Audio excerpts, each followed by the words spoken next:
Et cet après-midi, eh bien, nous voulons vraiment nous réjouir parce que, eh bien, l'Évangile est encore proclamé et annoncé, parce que l'Évangile, c'est la puissance de Dieu pour le salut de quiconque croit. Amen. Alléluia. Alors bien sûr, peut-être quelqu'un va me dire, mais vous parlez de réjouissance, vous parlez de joie, vous parlez de louange, et ma situation n'est pas celle-ci. Parfois, quand on commence à aborder les gens, même des fois on commence des réunions d'évangélisation, on dit aux gens, ça va bien? Mais vous savez, les gens vont répondre, oui, ça va, ouais, par politesse. Mais je sais ce soir, non pas parce que je suis pessimiste, mais qu'il y a beaucoup de gens qui ont des besoins. Amen. Et quelque part, c'est vrai, je pourrais vous dire, eh bien, est-ce que ça va? Vous me répondiez, oui, mais ça peut aller mieux. Il faut que ça aille mieux. Et pour que ça aille mieux, pour que nous passions, eh bien, du désespoir à l'espérance, pour que nous passions de la mort à la vie, il faut qu'il y ait quelqu'un qui intervienne. Pas une église, pas un pasteur, pas un prédicateur, pas un chantre, pas quelqu'un d'expert dans la psychologie ou dans le social, pas quelqu'un d'expert dans la philosophie, mais un Dieu puissant et vivant. Et ce Dieu, il est venu personnellement, la personne de Jésus-Christ. La Bible nous dit que toute la plénitude de Dieu est en lui. Alléluia. Et c'est cette personne encore que nous voulons vous annoncer cet après-midi. Amen. Voilà, et je suis persuadé qu'il y a des gens qui ont connu ou qui connaîtront encore, eh bien, des drames et des problèmes. Et j'aimerais avec vous, eh bien, lire justement dans le livre de la Genèse, et nous allons lire un texte qui est au chapitre 37. On citera beaucoup de textes, on ne fera pas toutes les lectures, mais je citerai quelques textes des évangiles, et je crois que peut-être pour beaucoup, vous allez vous retrouver dans des situations semblables qui vont être décrites, mais ce qui est important, c'est qu'on puisse sortir de cette situation et que Dieu nous fasse grâce. Voici ce qui nous est dit, je replace le contexte, c'est les frères de Joseph, les fils de Jacob, qui vont vendre leurs frères comme esclaves. C'est pas très beau ça, hein? Et voici ce qui nous est dit au verset 28, on va lire chapitre 37 et verset 28. Au passage des marchands madianites, ils tirèrent et firent remonter Joseph hors de la citerne. Et ils le vendirent pour 20 cycles d'argent aux Ismaélites qui l'emmenèrent en Égypte. Ruben revint à la citerne, et voici Joseph n'était pas à la citerne, déchira ses vêtements, retourna vers ses frères et dit, l'enfant n'y est plus, et moi, où irai-je? Ils prirent alors la tunique de Joseph, et ayant tué un bouc, ils plongèrent la tunique dans le sang. Ils envoyèrent à leur père la tunique de plusieurs couleurs, en lui faisant dire, voici ce que nous avons trouvé, reconnais si c'est la tunique de ton fils ou non. Jacob l'a reconnu et dit, c'est la tunique de mon fils, une bête féroce l'a dévoré. Joseph a été mis en pièces, et il déchira ses vêtements. Il mit un sac sur ses reins, et il porta longtemps le deuil de son fils. Tous ses fils et toutes ses filles vinrent pour le consoler, mais il ne voulut recevoir aucune consolation. Il disait, c'est en pleurant que je descendrai vers mon fils au séjour des morts. Et il pleurait son fils. Les Madianites le vendirent en Égypte à Potiphar, officier de Pharaon, chef des gardes. Et là, je mets 3 points de suspension, parce que l'histoire n'est pas finie. Amen. Et il y a un changement qui va intervenir pour Joseph, mais bien évidemment, ce n'est pas Joseph qui peut nous sauver ou qui peut nous changer ou nous transformer cet après-midi, c'est Jésus-Christ, le Fils de Dieu. Mais j'aimerais partir de cette histoire pour que l'on puisse comprendre que parfois, eh bien, notre seul avenir, c'est un petit peu comme Jacob. Jacob se retrouve avec un drame. Il avait fait de Joseph son fils préféré. Et c'est vrai que quelque part, il l'avait un petit peu trop choyé. Il en avait fait un peu, il faut le dire, son chouchou. Il avait surtout placé en lui, eh bien, tout un espoir de transmettre, en quelque sorte, l'héritage spirituel. C'était le fils aîné de la femme qu'il aimait le plus. Et il était là, et il avait mis en Joseph tout son espoir. espoir, il lui avait donné une robe de multicolore, et à un moment donné, les autres fils de Jacob, jaloux de leur frère, eh bien, vont le vendre comme esclave. Ils vont l'exclure en quelque sorte de la famille, du patrimoine familial, et ils vont faire croire à leur père qu'il est mort. Il faut quand même le faire, hein. Il y a des drôles d'histoires dans la Bible, hein. Alors on pourrait dire, mais c'est affreux, c'est terrible, maintenant on n'est plus évolué. Non, je ne pense pas, hein. Quand on regarde, il y a des chefs de peuple qui tuent leur peuple. Il y a des gens qui s'entretuent dans une même nation. Il y a des gens qui s'opposent dans une même famille pour une partie d'héritage. Il y a des gens qui sont là avec la jalousie. Et la Bible nous dit que le péché, il est partout. Mais je reviens à notre Jacob, au père de Joseph, son seul avenir. Il dit, voici, eh bien, c'est en pleurant que je descendrai vers mon fils au séjour des morts. Et il pleurait son fils. Quelque chose de terrible. Et je pense que, qu'on le veuille ou non, combien d'hommes et de femmes ont perdu des êtres chers, et nous y reviendrons, mais aussi pour beaucoup, même si on n'a pas perdu un être cher jeune, ou si on n'a pas connu des drames peut-être de ce type-là, eh bien le seul avenir des hommes, c'est la mort, c'est le séjour des morts, c'est les pleurs. Et même si les gens font la fête, même si les gens se disent on n'a qu'une vie, il faut en profiter, eh bien en fait leur avenir, mais même peut-être leur avenir proche, c'est le séjour des morts. C'est quelque chose de dramatique, et non pas simplement le séjour où les morts pourraient se reposer, mais on ne sait pas, les gens ne savent même pas où ils vont, et même s'ils font la fête, même s'ils disent qu'ils sont heureux, il y a les pleurs, il y a les larmes, il y a les douleurs, il y a la peur de l'avenir, il y a la peur du futur proche, il y a la peur pour les enfants, il y a la peur de perdre son conjoint, enfin bref, et on avait peut-être mis ses espoirs dans toutes sortes de prévisions, mais voilà qu'un événement, eh bien, qu'on ne maîtrisait pas, le péché, eh bien, a amené, eh bien, un drame terrible, à savoir que notre seul avenir, c'est le séjour des morts. Heureusement, je vais vous dire, Dieu a prévu quelque chose, parce qu'entre-temps, Dieu agit. Amen. Et je veux croire que quelle que soit votre situation cet après-midi, Dieu va agir. Je ne suis pas en train de vous dire que si vous devenez chrétien, il n'y aura plus de problème. Mais vous aurez celui qui va vous accompagner jusque dans la céleste cité. Alléluia. Celui qui va vous transporter, et un jour vous serez avec lui, et il n'y aura plus de douleur, plus de souffrance, là où il nous a promis d'être avec nous pour l'éternité. Amen.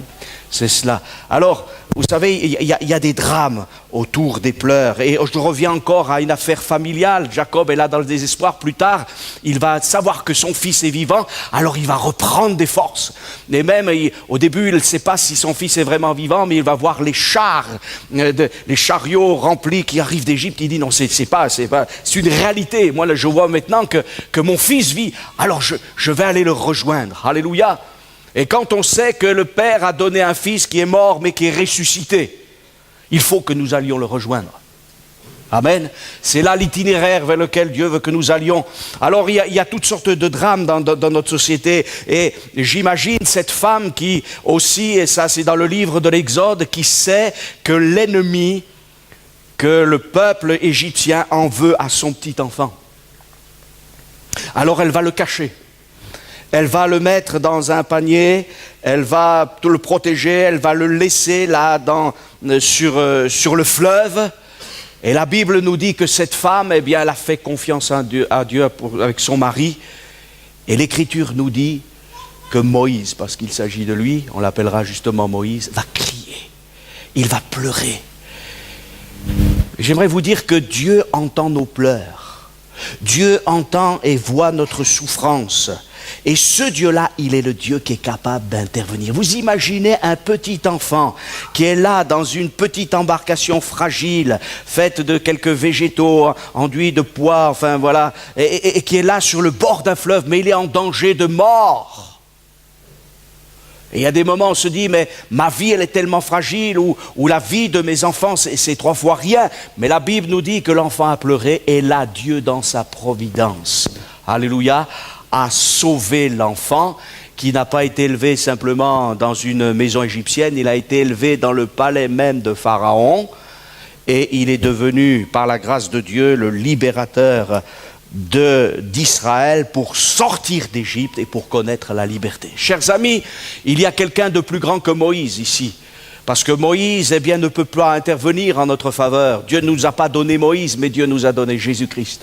Alléluia. Et il est le Dieu de la vie. Et peut-être que tu te dis, j'ai un enfant ou j'ai un petit enfant, je suis là avec, et qu'est-ce qui va se passer? Qu'est-ce qui va devenir ou qu'est-ce que je vais devenir? Ne t'inquiète pas. Dieu voit et connaît. Et le papa et la maman de Moïse ont fait confiance. Ils ont eu la foi. Amen. Et c'est par la foi qu'il faut que tu saisisses le salut qui est en Jésus-Christ. La délivrance qui est en Jésus-Christ. Il y a des pleurs, mais Jésus est venu justement pour que nous passions des pleurs à la consolation. Alléluia. De la mort à la vie, des ténèbres à la lumière, du péché le plus obscur, le plus dégradant, à la pureté, à la sainteté. Alléluia. Passer du désespoir total à une espérance qui a une nulle autre semblable. Vous savez, l'espérance que Dieu donne, mais c'est formidable. Peut-être qu'on ne réfléchisse pas. Je fais simplement une petite parenthèse pour ceux qui déjà connaissent Christ. Mais c'est extraordinaire. Réfléchissez un peu sur l'espérance qui est la nôtre. Mais c'est glorieux. On devrait penser un peu plus au ciel. Hein? Dire c'est là-bas qu'on va. Alléluia. Et là-bas, ça sera parfait. Alors, ça nous encourage. Vous savez, quand on est sur la route et que c'est difficile, mais quand on sait que le but, il est magnifique, alors on prend courage, comme ces montagnards qui savent qu'il y a du brouillard, il y a les nuées, il y a les éboulis, il y a peut-être quelques événements difficiles, il y a un espace difficile à passer, mais ils savent que là-haut, la vue, elle sera exceptionnelle. Mais Dieu ne nous donne pas simplement une vue exceptionnelle du ciel, il nous donne une vie exceptionnelle. Alléluia. Alors, voilà ce que le Seigneur veut faire. Et il est le Dieu de la consolation et de l'action. Quand bien même ta situation te semble inextricable. Vous savez, c'était une folie de penser que ce petit enfant-là qui était là pouvait changer le destin d'un peuple et que ce peuple devienne une nation et que cette nation, on en parle encore aujourd'hui. C'est une folie. Un petit enfant là. Mais c'est ce qui se passe. Il y a un petit enfant qui est né à Bethléem, chers amis. Et bientôt, les gens ils vont faire, alors le petit Jésus, la crèche et ceci, cela, les flonflons et les lumières et tout ça, c'est bien gentil. Mais le 26 janvier, on a déjà oublié. Mais le petit Jésus, c'est aussi le grand Jésus. C'est le Jésus de la crèche. C'est le Jésus qui va dans la barque avec ses disciples. C'est le Jésus de la croix. C'est le Jésus du tombeau vide. C'est le Jésus qui est sur le trône. Amen. Et c'est ce Jésus que nous vous proposons. Amen. Il guérissait, il délivrait les gens. Et justement, un jour, Jésus va arriver dans une ville qui s'appelle Naïn. Et là, il y a un drame. Il y avait déjà eu un drame, et il y en avait un deuxième. Parce qu'il y avait une femme qui était veuve. Donc déjà, elle avait subi bien des difficultés. Et voilà qu'elle perd son unique fils. Et là, au sortir de Naïn, eh bien, on a pris cette dépouille mortelle et on va maintenant, eh bien, faire l'ensevelissement. Mais Jésus passe. Amen. Il n'y a que Jésus qui peut vraiment consoler par son Esprit Saint. Et il n'y a que Jésus qui peut faire sécher les larmes. Les larmes, elles ne coulent pas forcément sur nos joues. Des fois, elles coulent à l'intérieur de notre cœur. Mais j'imagine que là, ça devait couler de partout. Cette pauvre femme, elle avait perdu son mari. Et voilà qu'elle perdait celui qui pouvait l'aider encore. Elle était dans la détresse. Il y avait un cortège funèbre, un cortège de morts, un cortège de pleurs. Mais il y a eu un autre cortège qui venait. Et ce cortège, c'était un cortège de joie. C'était un cortège de paix. C'était un cortège de sérénité. Mais vous le savez, Normalement, quand un cortège de deuil rencontre un cortège de sérénité, c'est le cortège de deuil qui prend le dessus. Mais là, il y avait Jésus, ce qui faisait toute la différence. Sans Jésus, vous savez, on a beau dire aux gens, t'inquiète pas, accroche-toi. Vous savez, comme cet homme c'était deux personnes qui étaient athées, et l'un était en train de mourir, et l'autre lui disait, oh, on n'a pas besoin de Dieu, accroche-toi, accroche-toi. Accroche-toi à quoi? Excusez-moi, on ne veut pas être méchant et mesquin, mais avec Jésus, oui, on peut toucher le bord de son vêtement. On peut lui dire, Seigneur, je t'en supplie, fais quelque chose, j'arrive à l'extrémité. Et vous savez, même Dieu comprend qu'on soit alarmé, qu'on soit dans la détresse, qu'on soit dans l'angoisse. Et même si on est un chrétien, on peut passer par des temps où on est comme dans le pressoir à huile. Mais Dieu intervient. Alléluia. C'est en Jésus que j'ai placé ma confiance. Et Jésus va dire quelque chose qui peut choquer, mais il dit à cette femme, ne pleure pas. Attendez, ne dites jamais ça à quelqu'un qui vient de perdre un être cher. Mais là, c'est Jésus qui le dit. Nous, on ne peut pas le dire. C'est de la provocation si on le dit. Mais Jésus lui dit, ne pleure pas parce qu'il va faire quelque chose de glorieux. Vous voyez, les hommes ne peuvent pas faire quelque chose de glorieux. Nous, on est limité dans le temps, dans l'espace. On est très limité. Mais le Seigneur Jésus, il vient, ne pleure pas, il touche le cercueil. Et ce garçon ressuscite. Alléluia. Ta vie, c'est peut-être comme un cortège mortel. Un peu comme Jacob qui dit, mais c'est fini, je ne verrai jamais mon fils, je vais vers le séjour des morts. Dieu veut que tu n'ailles pas vers le séjour des morts, mais vers le séjour des vivants. Alléluia. Parce que comme dira le psalmiste, c'est comme dit il est écrit, il dit, c'est le vivant qui te loue. Amen. Et on est peut-être vivant biologiquement parlant, mais on a besoin d'être vivant spirituellement pour vraiment louer Dieu. Alors on est sur un cortège de mort, mais ce cortège de mort, Dieu est capable de l'arrêter. Alléluia, de faire quelque chose de glorieux. Alors tu n'es peut-être pas, et je l'espère, tu n'as pas perdu un fils unique, mais tu es peut-être dans une situation semblable. Eh bien Jésus va agir. Alléluia, quelle que soit ta situation. Il y a aussi cette situation qu'a connue Marie de Béthanie et Marthe également. Et la Bible nous dit que, eh bien, Lazare était mort. Lazare était mort. Et ce qui est assez étonnant, c'est que là, c'est Jésus qui a pleuré. Vous voyez? Jésus n'a pas pleuré sur lui-même. Ne croyez pas. Mais Jésus s'identifie à l'humanité. Amen. Il est là et il réalise. Parce que Lazare, c'était un ami. C'était comme sa famille. Et là, il a perdu quelqu'un. Et en quelque sorte, il est là, il est ému de compassion. Vous savez qu'on a un Dieu qui est ému de compassion? Et pourtant, il ne nous doit rien. On devrait plutôt recevoir de lui correction et châtiment permanent. Mais la Bible nous dit qu'il nous aime. Alléluia. Et finalement, Jésus, en parfait légaliste, aurait pu dire, mais il n'était pas comme ça. Il aurait dit dire le salaire du péché, c'est la mort. Vous voyez ce qu'a fait produire la mort? Non, mais Jésus pleure. Parce que c'est terrible, la mort. Non seulement la mort physique, mais la mort éternelle, c'est-à-dire la séparation éternelle avec Dieu. Parce que vous savez, on parle beaucoup de la mort physique. Et aujourd'hui, on veut effacer la mort physique, on brûle le corps des gens, on ne veut plus rien voir. Oui, mais la mort, c'est plus que ça. Et là, Jésus va pleurer. C'est le verset le plus court des Écritures. Mais Jésus va ensuite agir. Alléluia. Et oui, il va se glorifier et Lazare va ressusciter d'entre les morts. Il y a des moments où on se dit, mais c'est pas possible, ma situation elle est telle, mais Jésus va dire, roulez la pierre. Allez, alors, comment rouler la pierre? Le mort sent déjà, tu peux pas intervenir, c'est tellement une situation de mort, ma vie, que tu peux pas, Seigneur, non. Et il y a des moments où on limite Dieu, on dit, c'est pas possible, je suis dans la drogue, je suis dans l'alcool, je suis dans ceci, je suis dans cela, c'est inextricable, je peux pas, non, on veut me laisser une pierre pour plus regarder, pour dire on va essayer de passer à quelque chose d'autre. Non, mais Jésus dit on va regarder le problème en face. C'est terrible ce que je suis en train de vous dire. Hein?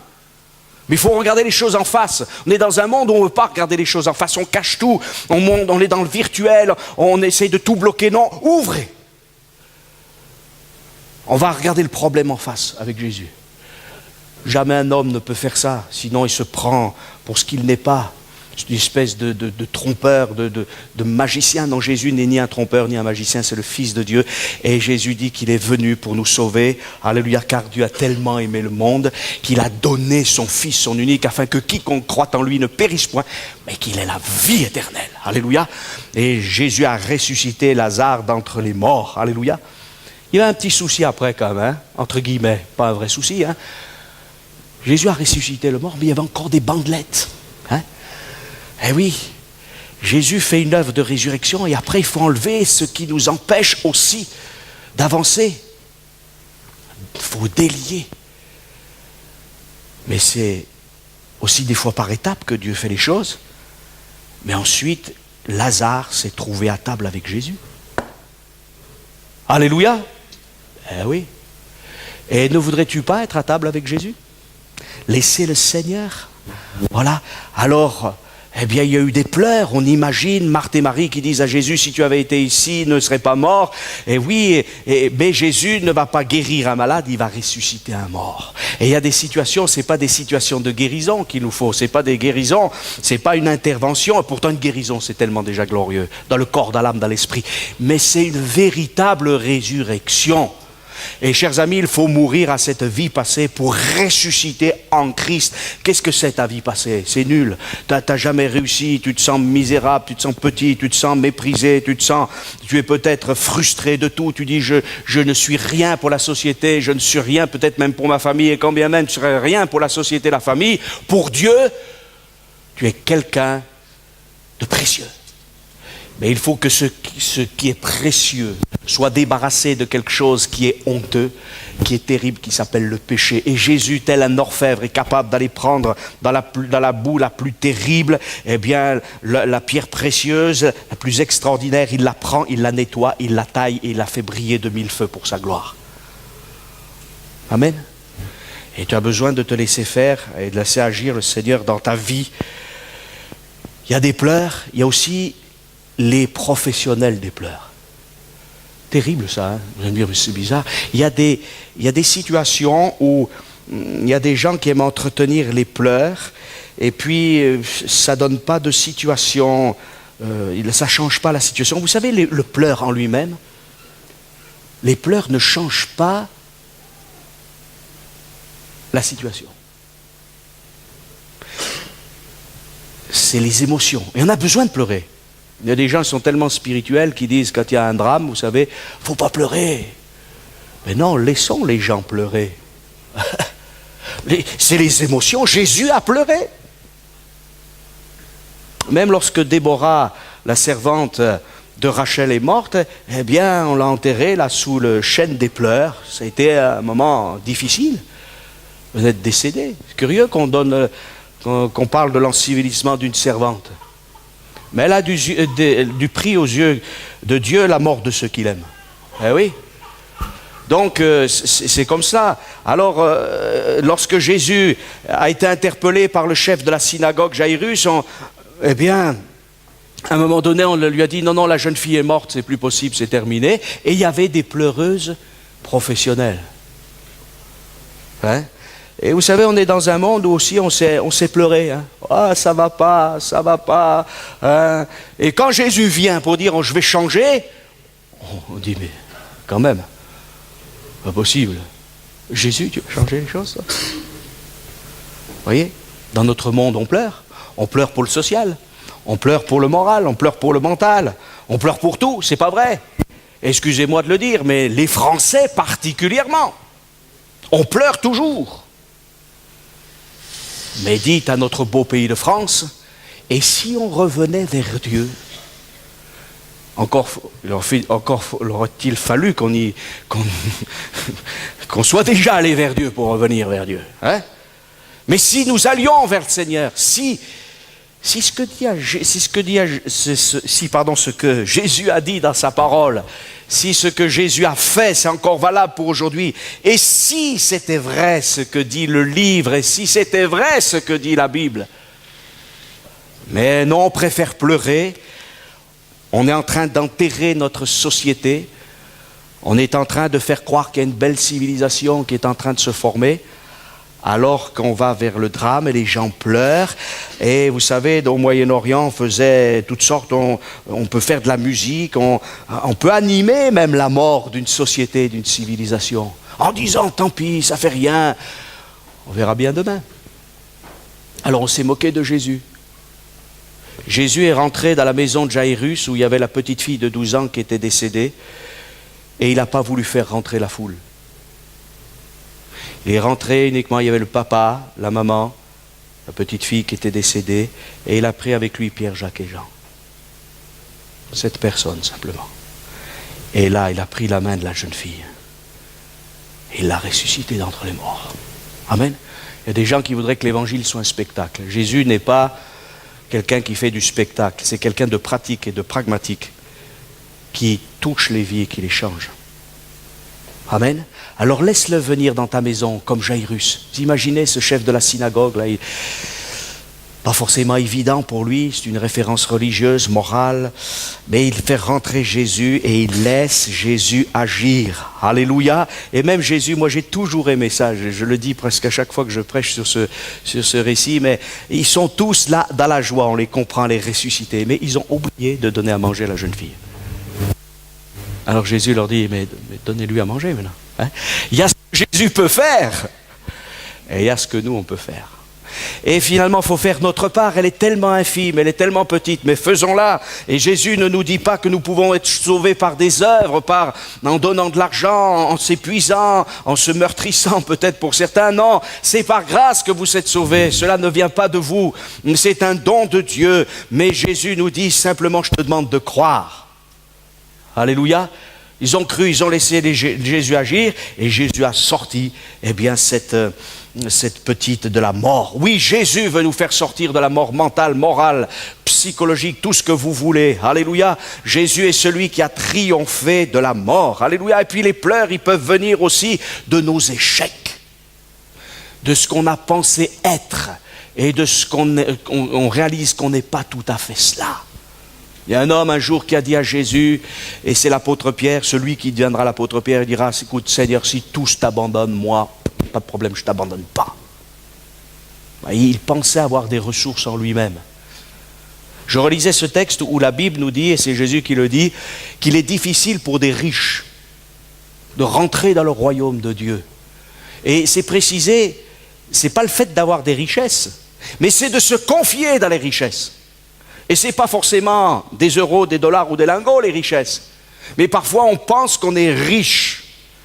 Et quelque part, Pierre pensait qu'il était riche. Il avait fréquenté Jésus. Il était cité le premier. Il était invité le premier. Je l'ai cité tout à l'heure. Il était avec Jacques et Jean pour voir la résurrection de la fille de Jairus. Alléluia. Il était parmi les premiers. Alors des fois, vous savez, des gens, ils sont toujours dans les premiers. Alors ils ont du succès. Ils disent, moi, pas de problème, je suis toujours premier. Ou dans les premiers. Donc rien ne peut m'arriver. Et on se confie en notre propre force, en nos propres richesses, jusqu'au jour où on s'aperçoit que Dieu nous arrête. Et nous montre notre faiblesse et nos limites. Et la Bible nous dit qu'au moment où on a dit à Pierre, mais tu fréquentais bien Jésus de Nazareth, tu étais bien avec lui. Ah non. Et il a renié 3 fois le Seigneur en jurant qu'il ne l'avait jamais connu. Et la Bible nous dit qu'après, il a vu son drame, il a réalisé ce qu'il était, et il a pleuré amèrement. Terrible, hein? Mais il fallait qu'il passe par là pour qu'il puisse réaliser qu'il n'était pas aussi grand qu'il pensait. Et quelque temps plus tard, le Seigneur va lui dire, voilà Pierre, écoute, hein, eh bien je ne t'ai pas abandonné, moi je ne t'ai pas oublié, toi tu m'as renié, mais moi je ne te renie pas. Il y a peut-être quelqu'un qui a renié le Seigneur. Peut-être même un chrétien qui l'a renié quelque part, non pas dans la foi, aux Écritures, mais je ne sais pas, mais Dieu sait. Alors on peut se dire, mais c'est fini, c'est plus possible. Imaginez ce qu'il venait de faire. Mais c'est terrible. Et pourtant, il va revenir de tout son cœur auprès du Seigneur. Alléluia. Et c'est lui qui va prêcher pour la première fois la bonne nouvelle de Jésus-Christ crucifié, ressuscité et glorifié. Ne me dites pas que Dieu ne nous aime pas. Alors on peut être dans les pleurs. Et là, il a dû se dire, c'est fini, c'est terminé. D'abord, Jésus est mort, c'est fini, c'est terminé. Ça, il n'y a plus rien. Non, non, il n'y a pas de fini, de terminé. Celui qui met le point final, glorieux, c'est Jésus. Il est l'alpha, il est l'oméga, il est le A, il est le Z. Alléluia. Et il peut aller au-delà de ce que nous pensons et imaginons. Amen. Et puis parfois aussi, on est dans une situation de drame. On est comme en exil. Je terminerai par ce dernier exemple, ensuite je parlerai de Jésus de Nazareth qui a triomphé. Les Juifs ont été déportés du temps de Nebuchadnezzar et leurs ennemis, ceux qui les avaient déportés, alors qu'ils étaient en train de pleurer sur la terre qu'ils avaient perdue, comme tous les peuples qui ont été déportés. Il y en a eu encore au XXe siècle et même au XXIe siècle. Des gens, on les prend, on leur dit maintenant il faut que vous alliez ailleurs. Voilà, ce pays ne vous appartient plus. Et ils avaient tout perdu. Ils avaient vu leur capitale brûlée. Ils avaient vu des viols. Ils avaient vu des assassinats. Ils avaient vu on avait tué des femmes enceintes. On avait fait toutes sortes de folies. Enfin bref, ils avaient été déportés comme esclaves avec des chaînes. Ils se retrouvaient là et leurs ennemis leur disaient « Vous ne pourriez pas nous chanter un des chants que vous chantez là-bas autrefois à Jérusalem là-bas ?» Et ils étaient dans les pleurs. C'est terrible, hein, ça. Et il y a des moments, il y a un proverbe qui nous dit que, eh bien, il ne faut pas chanter des chansons à un cœur attristé. Je dis bien des chansons, hein. Pas des chants qui parlent de Jésus, parce que ça, il faut les entendre. Mais il y a aussi des moments où on a besoin d'un chant qui nous reconstruit. Pas simplement un chant de joie, mais un chant qui nous fait comprendre que Jésus a tout accompli pour nous. Amen. Alors il y a peut-être des gens qui te disent « Mais ta situation, c'est pas si grave que ça, t'as qu'à chanter, t'as qu'à faire la fête. » Pas de souci. Et puis ton problème, mais il n'est pas si grave que cela. Hein. Voilà, un roi un jour a dit à ceux qu'il voulait, sur ceux à qui il voulait faire du mal et il voulait les déporter, il leur dira « Ne vous inquiétez pas, voilà, vous quitterez votre pays et je vous donnerai le même pays. » Ouais, non, mais moi je suis attaché à mon pays. Le roi syrien. Vous transporterez un pays comme le vôtre. Hein, comme le vôtre, avec des vignes, etc. Et le diable nous dit, mais je vais te transporter dans un pays comme le paradis. C'est comme ça que ça a commencé. Hein. Mais en fait, on est sorti du paradis. Et c'est terrible. C'est affreux. Mais il y a quelque chose qui est glorieux. Amen. Un jour, une femme s'est retrouvée devant un tombeau. Mais c'est un tombeau particulier, celui-ci. C'est Marie de Magdala. Là, elle va se retrouver devant un tombeau, mais c'est le tombeau du Seigneur Jésus. Alors, ne me demandez pas où il est exactement. Il y a des disputes d'archéologues, mais ça, ce n'est pas mon problème. Moi, ce que je sais, c'est que Christ est mort. Bien plus, il est ressuscité. Et le tombeau, il est vide. Amen. Alors là, elle pleure, elle dit, ils ont pris le corps de mon Seigneur et je ne sais pas où il est. Elle est dans la détresse parce que Jésus, qu'est-ce qui s'était passé chez cette femme? Jésus l'avait délivrée de la puissance des démons. Je ne sais pas si on imagine. Moi, j'ai connu des personnes qui ont vraiment été esclaves des démons, qui ont vu des choses terribles dans leur vie. Mais je peux vous assurer, quand ils ont été libérés, ils aiment le Seigneur Jésus. Amen. Et cette femme, elle a été libérée de la puissance démoniaque. Elle aimait Jésus. Elle était là et elle voulait tout faire pour Jésus. Et même quand Jésus meurt, elle veut tout faire pour que sa sépulture soit impeccable. Mais elle ne connaissait pas tout le plan de Dieu. Et la religion peut nous amener à des pleurs en disant, voilà, ça s'est arrêté là. Combien de fois dans notre pays de France, on nous montre un Christ encore crucifié? On nous montre la croisée de chemin. Et chers amis, nous prêchons la croix, mais la croix dans le message complet. Parce que la croix, ce n'est pas que la crucifixion. Le message de la croix, c'est la crucifixion. Mais c'est aussi la résurrection. Amen. Et l'apôtre Paul pourra dire, Christ est mort, bien plus. Il est ressuscité, il est à la droite de la puissance divine, il intercède pour nous. Amen. Et ce Jésus, il intercède pour nous. Il voit tes larmes, il voit ta détresse, il voit tout ce que tu as ressenti. Ça peut être les vexations, ça peut être le deuil, ça peut être toutes ces choses-là et toutes sortes d'exemples pourraient être encore dites. Mais Jésus lui a pleuré et il a pleuré aussi sur l'avenir de ceux qui le refusaient. Parce que je vous ai cité qu'un texte où Jésus a pleuré, mais Jésus a pleuré aussi sur Jérusalem. Parce que lorsque Jésus a pleuré devant le tombeau de Lazare, c'était pour faire un miracle. Mais lorsque Jésus pleure en rentrant dans Jérusalem, c'est qu'il voit tout le drame qui va arriver à tous ceux qui vont le rejeter comme Messie. Et ces gens vont mourir dans quelque chose de terrible une quarantaine d'années plus tard. Et j'aimerais te dire que Jésus, quelque part, eh bien, sait ce que tu peux, ce par quoi tu peux traverser, ce que tu peux connaître si tu le rejettes. Mais ne le rejette pas, c'est une folie. Accepte-le comme Sauveur et Seigneur. Il est mort pour toi, il a porté ton péché, il a porté ta souffrance. Et parfois nous sommes là et nous faisons comme si Dieu n'avait rien fait. Alors que Jésus, mourant à la croix du Calvaire, dira « Tout est accompli ». Alléluia, tout est accompli. Et c'est pour cela que je reviens à notre vieux patriarche Jacob, qui dira « Mais mon fils est sans doute mort, une bête l'a déchiré. » Et c'est vrai que le diable il est comme une bête qui déchire. Et il y a quelqu'un qui est venu se confronter à l'adversaire. De la même façon que David a coupé la tête à Goliath. Eh bien, chers amis, la Bible nous dit qu'en mourant à la croix du Calvaire, Jésus a dépouillé les autorités, les dominations et les a livrées publiquement en triomphant d'elles par la croix. Publiquement, en spectacle même. C'est la seule fois que peut-être Jésus a fait un spectacle, entre guillemets. Jésus a triomphé. Non, tu ne descendras pas au séjour des morts en pleurant. Il y a une autre destinée.